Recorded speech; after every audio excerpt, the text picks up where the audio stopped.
Hello दोस्तों, आज यहाँ हमारे वीडियो के डिस्कशन का टॉपिक प्रोजेक्ट टाइगर है।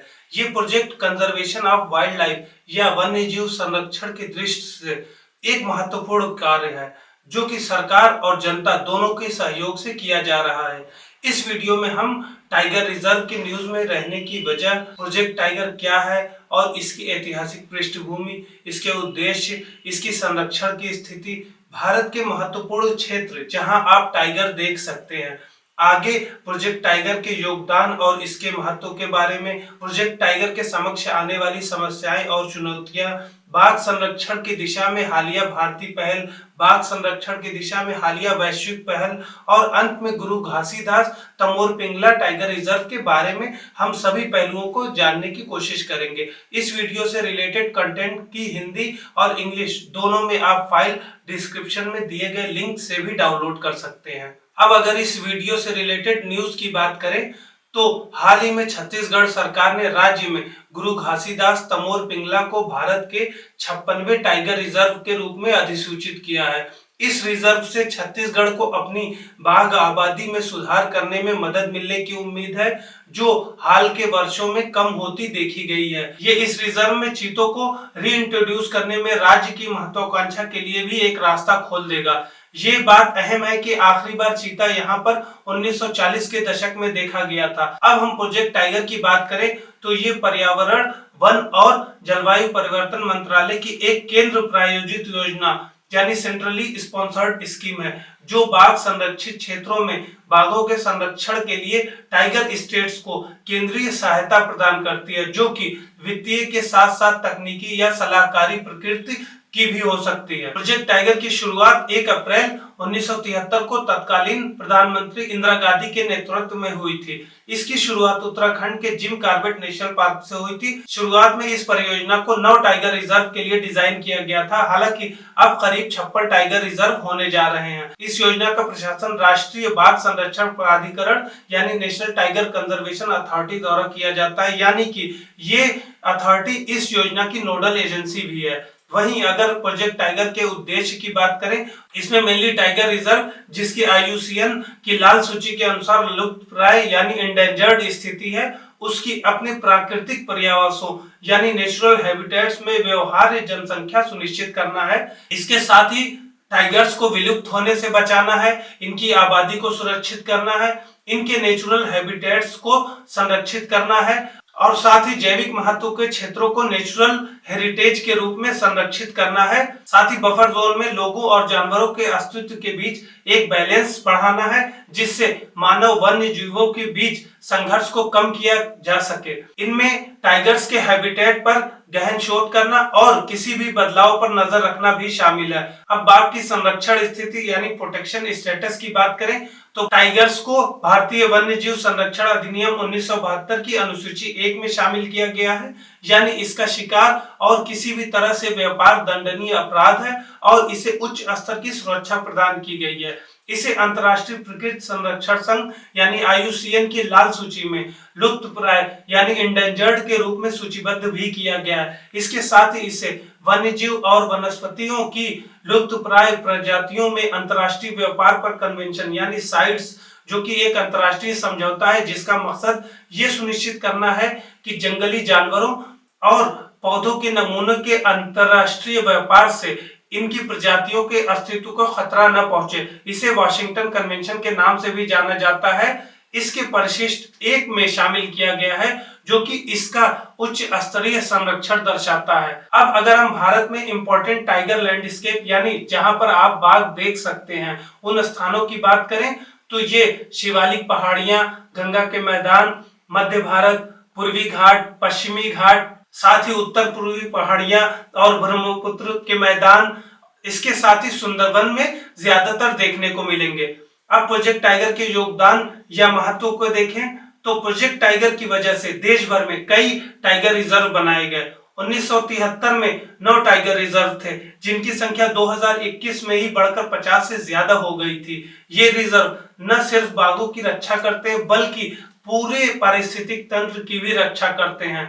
इन रिजर्व ने वन भूमि के विशाल भाग को सुरक्षित रखा है, जिससे पारिस्थितिक संतुलन, भूजल पुनर्भरण तथा बफर जोन में मानव पशु संघर्षों में भी कमी देखी गई है। 1970 के दशक की शुरुआत में बाघों की अनुमानित संख्या 1200 थी, जिसमें उल्लेखनीय वृद्धि देखी गई है। 2022 की जनगणना के अनुसार भारत में लगभग 3682 बाघ थे, जो वैश्विक बाघ आबादी का 75% से ज्यादा है। टाइगर रिजर्व की लोकप्रियता ने पारिस्थितिकी पर्यटन यानी इको टूरिज्म को भी बढ़ावा दिया है, जिससे स्थानीय लोगों में रोजगार में वृद्धि हुई है और संरक्षण के बारे में जागरूकता भी बढ़ी है। आपको बता दें कि टाइगर एक अम्ब्रेला प्रजाति है जो अन्य जंगली जानवरों जैसे साथी शिकारियों या शिकार और जंगलों की व्यवहार्य आबादी सुनिश्चित करती है, जिससे पूरे क्षेत्र की पारिस्थितिक व्यवहार्यता यानी इकोलॉजिकल वायबिलिटी सुनिश्चित होती है।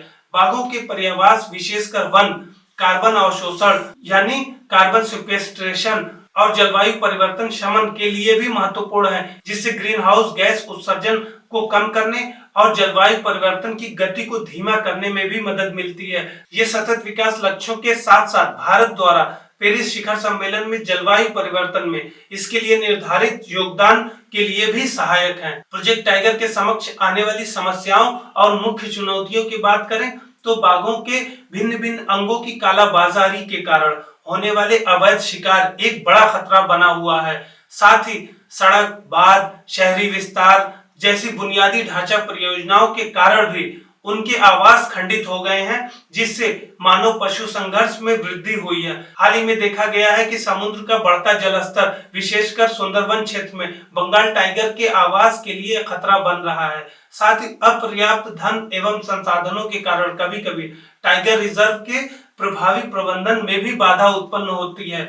इसके साथ रिजर्व के कोर क्षेत्रों में समुदायों के पुनर्वास और संसाधन निष्कर्षण पर भी प्रतिबंधों के कारण कभी कभी स्थानीय निवासियों और वन अधिकारियों के बीच टकराव की स्थिति भी पैदा होती देखी गई है। अब हम बाघ संरक्षण की दिशा में भारतीय पहल की बात करें तो देश में बाघों की आबादी का अनुमान लगाने के लिए सरकार हर 4 साल में राष्ट्रीय बाघ जनगणना यानी नेशनल टाइगर सेंसस करवाती है। बाघ संरक्षण योजना यानी टाइगर कंजर्वेशन प्लान वन्यजीव संरक्षण अधिनियम 1972 की धारा 38 के 5th सेक्शन के तहत प्रत्येक टाइगर रिजर्व के लिए एक अनिवार्य दस्तावेज है, जो उस टाइगर रिजर्व के लिए प्रबंधन हस्तक्षेप निर्धारित करना है कि कैसे टाइगर रिजर्व को मैनेज करना है। इसके साथ संरक्षण आश्वासन या बाघ मानक यानी कंजर्वेशन अश्योर्ड टाइगर स्टैंडर्ड एक व्यापक प्रणाली है, जो एक एकीकृत परिदृश्य योजना के भीतर बाघ संरक्षण की मौजूदा प्रबंधन प्रभावशीलता का मूल्यांकन करने के लिए एक संदर्भ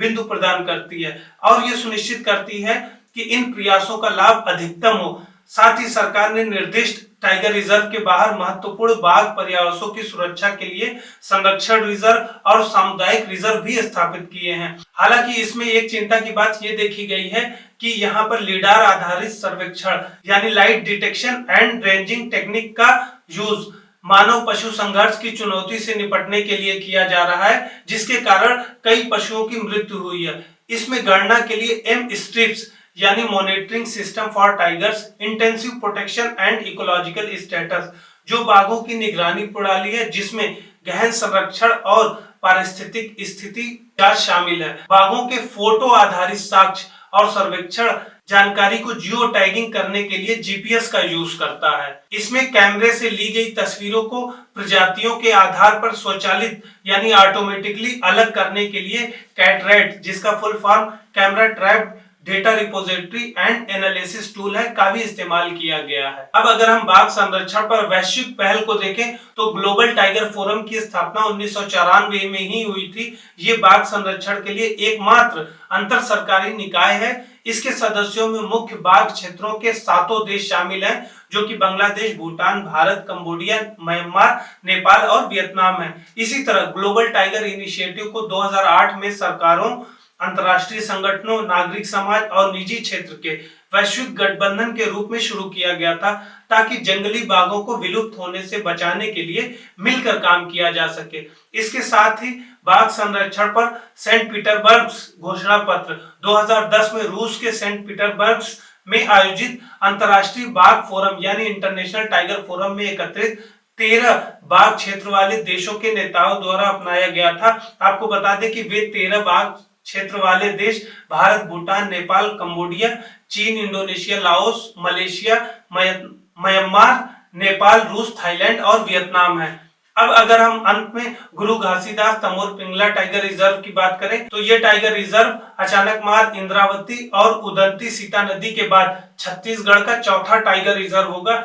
नए टाइगर रिजर्व का कुल क्षेत्रफल 2829 स्क्वायर किलोमीटर है, जो इसे भारत का तीसरा सबसे बड़ा टाइगर रिजर्व बनाता है। ये छत्तीसगढ़ के उत्तरी आदिवासी सरगुजा क्षेत्र के 4 जिलों महेंद्रगढ़, चिरमरी, भरतपुर कोरिया, सूरजपुर और बलरामपुर में फैला हुआ। आपको बता दें कि गुरु घासीदास तमोर पिंगला दो अन्य महत्वपूर्ण टाइगर रिजर्व के बीच में आता है, जो कि मध्य प्रदेश के बांधवगढ़ और झारखंड के पलामू के बीच में स्थित है। ये मध्य प्रदेश के संजय डुगरी टाइगर रिजर्व से सटा हुआ है। इस रिजर्व में टाइगर्स के अलावा वन्य जीव प्रजातियों की एक विस्तृत श्रृंखला पाई जाती है, जैसे हाथी, भालू, गिद्ध, मोर, भेड़िए, तेंदुए आदि यहाँ पर पाए जाते हैं। ये क्षेत्र वनस्पतियों के मामले में भी समृद्ध है, जहाँ पर साल, साजा, दावड़ा, कुसुम जैसे पेड़ शामिल है, जो विभिन्न प्रकार की वनस्पतियां हैं। इसमें पहाड़ियां, पठार, घाटियां, एक नदी प्रणाली भी शामिल है, जो इसके समृद्ध वन्य जीवन के लिए एक विविध पर्यावास बनाती है। अब अगर हम इस टॉपिक से रिलेटेड मेंस में किस तरीके के क्वेश्चन पूछे जा सकते हैं उसके बारे में बात करें